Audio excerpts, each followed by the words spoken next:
We have an intuitive understanding of the dimensions of an object based on length, width, and height.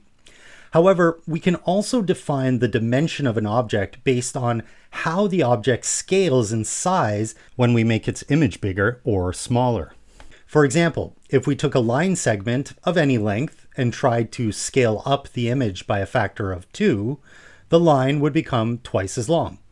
This is the expected behavior of a one-dimensional line segment. This is true for any scaling factor, not just the number 2, but a factor such as x.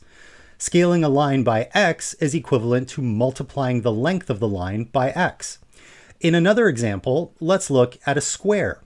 If we scale the square up by a factor x, the scaled image is also a square, and its lengths of the sides of the square would be x times longer. The area of the scaled square would scale up by a factor of x squared. This is the expected behavior of a two-dimensional area. Finally, we look at the example of a cube. In this case, scaling a cube by x in size means the lengths of the edges of the cube will scale by x, but the volume of the cube will scale by x cubed. This defines a three-dimensional volume.